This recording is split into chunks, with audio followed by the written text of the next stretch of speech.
Tak terasa kita sudah ada di pertengahan bulan Maret. Beberapa dari kalian mungkin masih semangat mewujudkan resolusi akhir tahun yang ingin dicapai di tahun 2023 ya. Tapi kalau kalian mulai merasa resolusi itu sulit untuk dicapai, hey, kita masih punya banyak waktu sebelum tahun ini berakhir. Yang terpenting adalah menjalankannya secara konsisten dan tidak pernah menyerah. Jangan membatasi diri kita pada apa yang bisa dan tidak bisa kita lakukan. Kalau tahun ini kalian mulai memasuki usia ke-30, selamat ya. Usia 30-an adalah momen kedewasaan seseorang mulai diuji. Cara kita memandang dunia dan kompleksitasnya menjadi lebih tajam dan kritis. Lingkaran pertemanan juga akan mengalami seleksi alam. Teman hangout sekarang sudah menjadi orang tua dan gak punya banyak waktu kumpul-kumpul seperti dulu. It's okay, that's part of life. Tapi sebelum kalian mulai merasa khawatir tentang apa aja yang bakal berubah di usia 30-an, ada 7 hal yang bisa kalian jadikan pegangan ketika menjalani usia 30-an. Yang pertama, luangkan waktu untuk diri sendiri. Di usia 30-an, sibuk menjadi sesuatu yang kita gak bisa hindari. Kita mungkin punya banyak kesibukan seperti pekerjaan, keluarga, atau kalau kalian aktif dalam berorganisasi. Semua kesibukan ini bisa terasa melelahkan dan itu sebabnya kita perlu meluangkan waktu untuk diri sendiri. Kalau kalian suka membaca seperti saya, memasak mungkin, atau ikut kelas yoga, solo traveling, buat waktu secara sengaja untuk melakukan kegiatan itu. Atau kalau kalian hanya ingin menghabiskan waktu sendiri di rumah misalnya, lakukan aja. Kesendirian terkadang bisa membantu menyingkirkan suara bising dari teman, keluarga, atau orang-orang di sekeliling kita dan membuat kita fokus pada apa yang benar-benar penting dan kita inginkan. Meluangkan waktu untuk diri sendiri juga membuat kita belajar mengenal siapa diri kita. Semakin banyak kita mengenal diri kita semakin tahu apa yang benar-benar kita sukai, apa yang ingin kita pelajari, dan kita juga jadi selektif dalam memilih orang-orang terdekat kita. Kita menjadi tidak tergantung pada pendapat orang lain tentang diri kita, dan menjadi lebih percaya diri untuk mengambil keputusan yang kita anggap baik. Yang kedua, berinvestasi pada diri sendiri. Nah, investasi pada diri sendiri adalah salah satu cara terbaik untuk masa depan yang sukses, apalagi kalau kita sudah berada di usia 30-an. Apakah itu sekedar mengikuti kelas keahlian tertentu atau mengikuti program pelatihan profesional tersertifikasi, atau bahkan sekedar mencoba hobi baru, pastikan kalian berinvestasi pada diri sendiri. Belajar hal baru membuat pikiran dan tubuh kita tetap aktif. Kita jadi punya sudut pandang dan pengetahuan baru tentang dunia dan bikin kita lebih siap menghadapi tantangan baru. Nah, mempelajari hal baru juga bikin kita jadi produktif. Ketika kita jadi produktif di keahlian yang baru kita tekuni, kita juga pada akhirnya menjadi lebih produktif di pekerjaan sehari-hari kita. Gak hanya itu, belajar hal baru juga seringkali membuat kita jadi bersemangat, sehingga bisa menjadi terapi bagi pikiran yang suntuk. Ketika rasa ingin tahu kita akan hal baru bertumbuh, dengan sendirinya kita akhirnya menjadi bahagia. Apalagi jika hal baru itu mampu kita kuasai dengan baik. Nah, ini membantu kita menemukan potensi yang kita nggak tahu kita punya, sehingga kita berhenti menyalahkan diri sendiri ketika gagal dalam satu jalur karir. Dan ini mungkin terjadi loh di usia 30-an. Memiliki keterampilan baru membantu kita untuk sadar bahwa kita berguna bagi banyak orang, dan itu membuat kita menjadi bahagia dan sehat secara mental. Nah, sebagai bonus, keterampilan baru juga membuka pintu kesempatan bagi profesi baru di luar sana.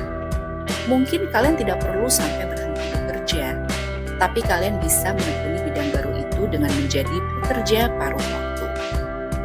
3. Belajar berkata tidak.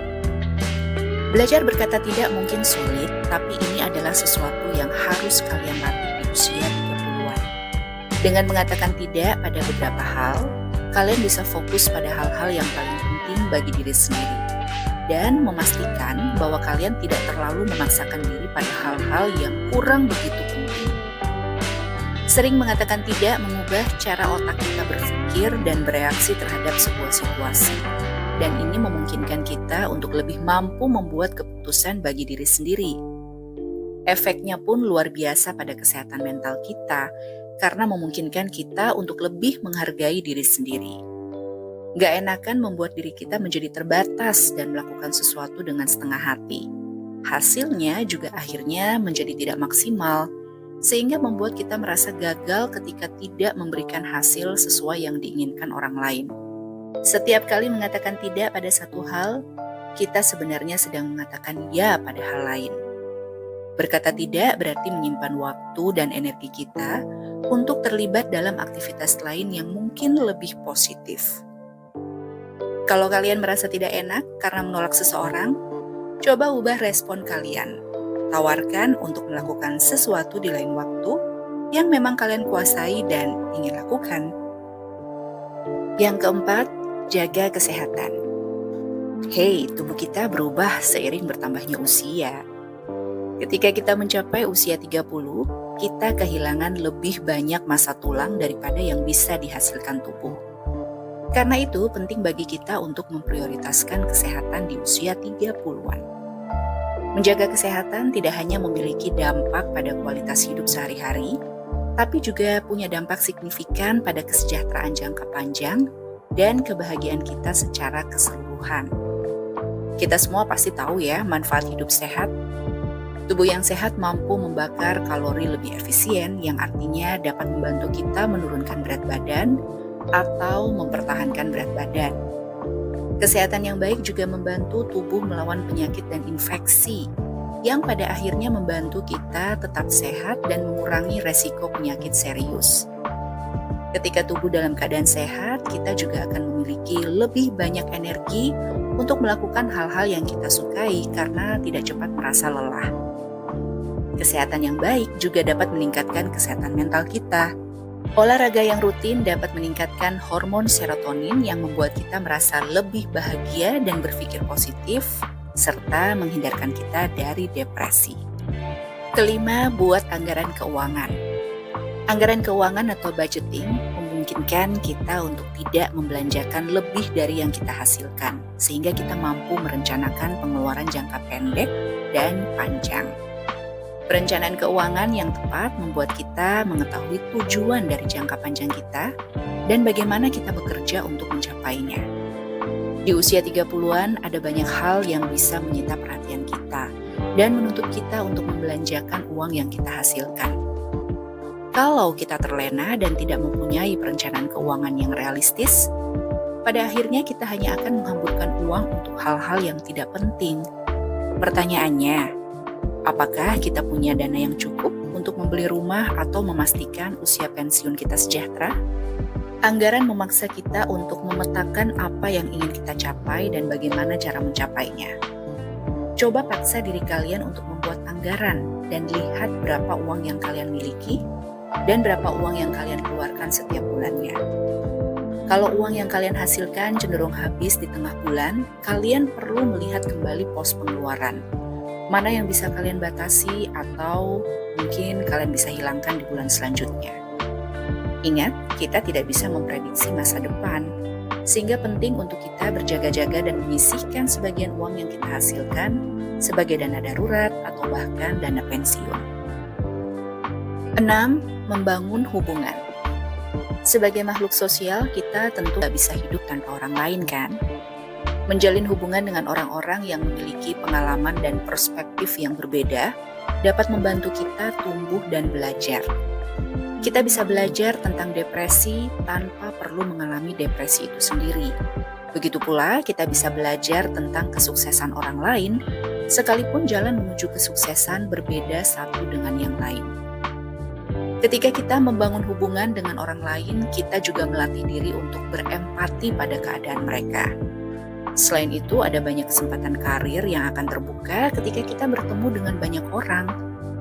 Pertukaran informasi yang cepat antar individu membuat akses pada informasi menjadi berharga.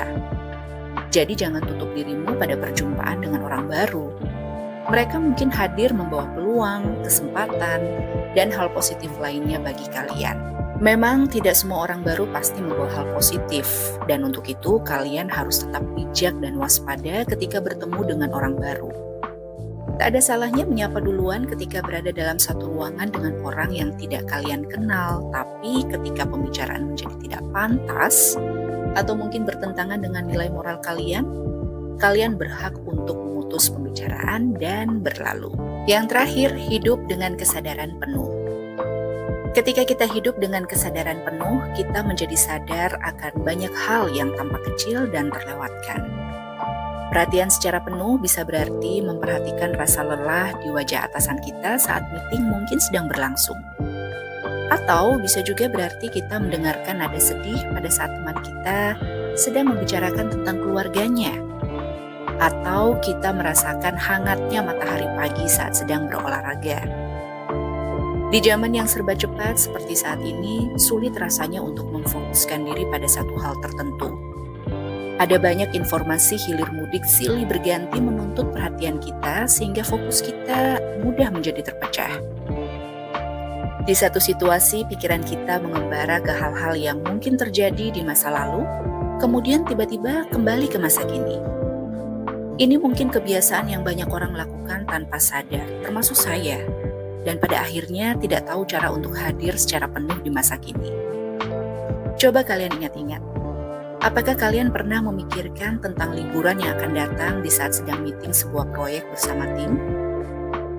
Atau mungkin pikiran kalian sibuk memperkirakan hal buruk yang mungkin terjadi pada karir, di saat orang tua kalian sedang menceritakan kondisi kesehatannya. Kita semua menghabiskan waktu di masa depan dan masa lalu secara bergantian di alam pikiran kita, dan itu umum terjadi. Tapi latih diri kita untuk tidak membiarkan pikiran-pikiran itu menetap secara permanen di otak kita. Ketika pasangan sedang berbicara dengan kita, fokuskan perhatian pada apa yang disampaikan. Kalau perlu, visualisasikan apa yang dia sampaikan di pikiran kita, sehingga kita paham apa yang menjadi inti dari pembicaraannya. Jadi jangan lupa untuk menikmati hidup di masa kini, karena hidup itu singkat sehingga penting bagi kita untuk menghargai setiap hal kecil maupun besar yang terjadi dalam hidup. Selamat menjalani usia 30-an kalian, have fun, stay wise, sampai jumpa.